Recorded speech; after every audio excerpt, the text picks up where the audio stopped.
Hmm, Hobi yang bikin otak kamu makin cerdas. Stay tune on 5.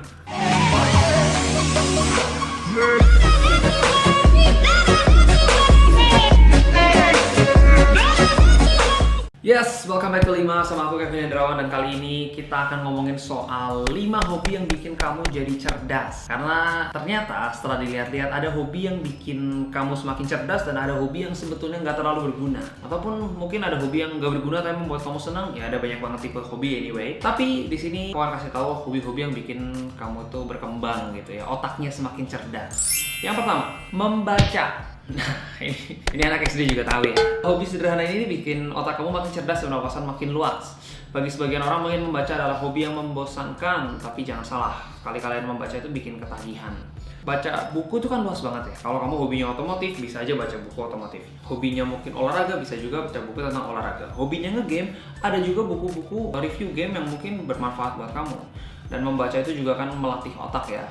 Dan di tahun 2016 ini sebenarnya kalian nggak perlu lagi ataupun nggak harus membaca buku dengan bentuk fisik, tapi juga sekarang ada e-book yang bisa kamu baca di internet yang memungkinkan kamu bisa belajar di mana aja. Jadi teruslah sering-sering baca, karena orang yang membaca itu biasanya kan wawasannya lebih luas dan juga kalau ngomong sama orang itu lebih kelihatan berbobot.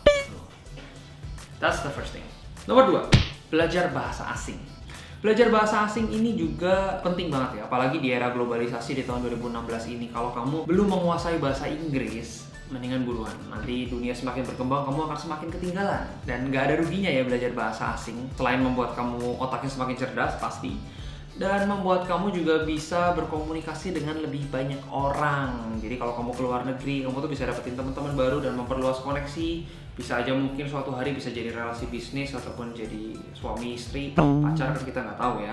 Dan yang namanya belajar bahasa asing ini bisa dilakukan tidak hanya les, tidak hanya baca buku, tapi juga sekarang banyak banget cara-cara seperti misalnya nonton YouTube, nonton film, atau mungkin pas lagi liburan ke luar negeri, kamu berusaha untuk ngomong sama orang-orang lokal sekitar. Jadi kamu melatih bahasa kamu terus. Bahkan sebenarnya bermain game pun, seperti aku juga bermain game, itu salah satu wadah buat belajar bahasa Inggris. Apalagi kalau kamu suka game yang perang kayak gitu ya, biasanya itu melatih bahasa Inggris yang bahasanya kompleks. Ya pokoknya belajar bahasa asing lah, bagus buat kamu. Lanjut, membuat blog ataupun vlog ya. Tapi ini harus digarisbawahi, vlognya itu adalah vlog yang informatif ataupun vlog yang kreatif. Karena zaman itu udah canggih banget ya, kita udah nggak pakai diary lagi buat nulis. Membuat blog itu bikin kita semakin kreatif, karena kita dituntut untuk membuat bacaan kita ataupun video kita lebih menarik. Dan yang namanya orang yang berpikir kreatif, itu pasti harus memutar otak untuk mencari hal-hal baru. Dan dengan memutar otak itu, kita akan semakin terlatih dan akhirnya bisa menjadi semakin pintar. Tapi ingat, gunakanlah media sosial untuk hal-hal yang positif. Dan kalau mau curhat juga harus ada filternya ya, karena kan ini kamu curhat ke masyarakat luas, jadi harus dipikirkan dampaknya apa. Jadi jadilah pembuat konten ataupun kreator-kreator yang bertanggung jawab. Nomor 4, menggambar. Menggambar itu ya, semakin bertambahnya umur pasti gambarnya juga berbeda ya. Dan biasanya kemampuan otaknya itu semakin menurun. Biasanya kalau anak-anak tuh pinter banget gambar, tapi semakin tua sebenarnya kita itu melemah kalau nggak pernah dilatih menggambarnya. Menggambar itu bisa meningkatkan kemampuan memori otak kita. Nah, buat kamu yang mungkin pelupa, coba sering-sering menggambar mulai sekarang.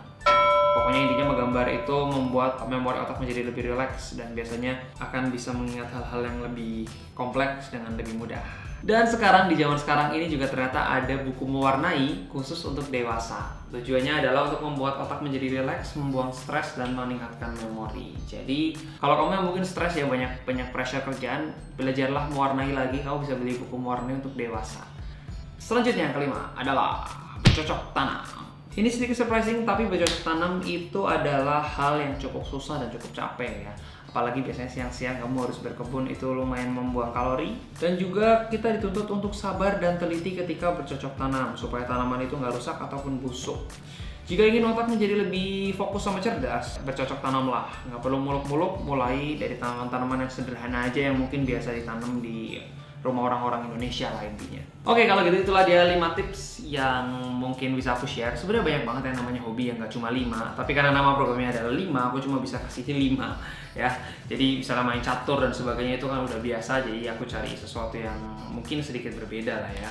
Dan gimana menurut kalian? Mungkin kalian punya trik-trik khusus untuk melatih otak? Silahkan komen di bawah sini. Dan sekali lagi terima kasih buat kamu yang udah terus ngikutin Lima dan terus ngikutin channel aku. Please subscribe ke channel aku dan juga share video ini ke teman-teman kamu. Dan komen juga dan like juga supaya semakin ramai lagi dan aku semakin semangat untuk berkarya di YouTube. Thank you guys for watching. Sampai ketemu lagi. Bye.